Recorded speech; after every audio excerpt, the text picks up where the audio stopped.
வணக்கம் நேர்களே, welcome to today சத்தியம் எக்ஸ்க்ளூசிவ். நம்ம சந்திரயான் 3 தொடர்ந்து எதுக்குமே தேராத ஒரு கிரகத்தை இஸ்ரோ ஆய்வு செய்ய இருக்கு. அது எந்த கிரகம், அதை ஏன் எதுக்குமே தேராத கிரகம்னு சொல்றாங்கன்னு இந்த காணொளி தொகுப்புல விரிவா பார்க்கலாம். நம்ம சூரிய குடும்பத்துல 8 கிரகங்கள் இருக்குது. ஆனா அதுல பூமியில மட்டுமே உயிர் வாழும் சூழல் இருக்குன்னு நம்ம எல்லாருக்குமே தெரியும். இருந்தாலும் பூமியை தவிர உயிர் வாழ்வதற்கான சூழலை உருவாக்கினா வேறு எந்த கிரகத்திலையாவது வாழ முடியுமா அப்படிங்கிற இந்த கொஸ்டினுக்கு விஞ்ஞானிகள் தொடர்ந்து தங்களோட ஆய்வுகள் மூலமா ஆன்சர் பண்ணிட்டு இருக்காங்க. இந்நிலையில என்னதான் முயற்சி எடுத்தாலும் இந்த கிரகங்கள்ல எல்லாம் வாழவே முடியாதுன்னு சில கிரகங்களை லிஸ்ட் போட்டு ஊற விட்டு ஒதுக்கி வச்சிருக்காங்க நம்ம விஞ்ஞானிகள். அதுல ஒண்ணுதான் வெள்ளி கிரகம். அதாவது இது ஆங்கிலத்துல நம்ம வீனஸ்னு சொல்லுவோம். நம்ம சூரிய குடும்பத்திலேயே ரொம்ப வெப்பமான கிரகம்னா அது இந்த வெள்ளி கிரகம் தான். அந்த அளவுக்கு இங்க வெப்பத்தோட தாக்கம் அதிகமா இருக்கும்னு சொல்லப்படுது.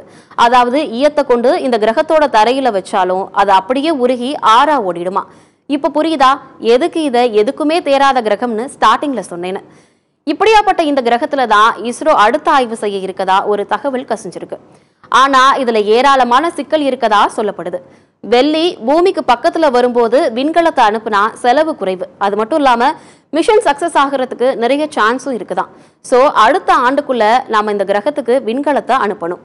ஒருவேளை இதை தவற விட்டா வெள்ளி பூமியை விட்டு விலகி போயிடும். அடுத்து 2031ஆம் ஆண்டு வரை காத்திருக்க வேண்டியிருக்கும்னு சொல்லப்படுது.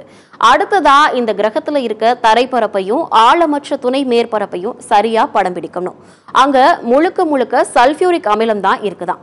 அதனால ஹை குவாலிட்டி கேமராவை பயன்படுத்தணும். நம்ம பயன்படுத்தக்கூடிய அந்த கேமராவை சல்பியூரிக் அமிலம் பாதிக்காத வகையில இருக்கதை உறுதி செஞ்சுக்கணும். அட எதுக்கு இவ்வளவு ரிஸ்க் எடுத்து நம்ம அந்த கிரகத்தை ஆய்வு செய்யணும் அப்படின்னு எல்லாருக்குமே ஒரு கேள்வி நிறைவேற்றிருக்கும். அதுக்கு இஸ்ரோ ஒரு பதில கைவசம் வச்சிருக்காங்க. அது என்னன்னா, பூமி வெப்பமயமாதல் அப்படின்னு நம்ம சொல்ற அந்த விஷயம் வெள்ளி கிரகத்துல நடந்துகிட்டு இருக்குதான். சோ வெள்ளி கிரகத்தை பற்றி தெரிஞ்சுக்கிட்டா பூமியில ஏற்படுற காலநிலை மாற்றம் பத்தி புரிஞ்சுக்க வாய்ப்பு இருக்கதாகவும் சொல்லப்படுது. இஸ்ரோ வெள்ளி கிரகத்தை ஆய்வு செய்யறதுக்கு இதுதான் பிரதான காரணமா பார்க்கப்படுது. நன்றி.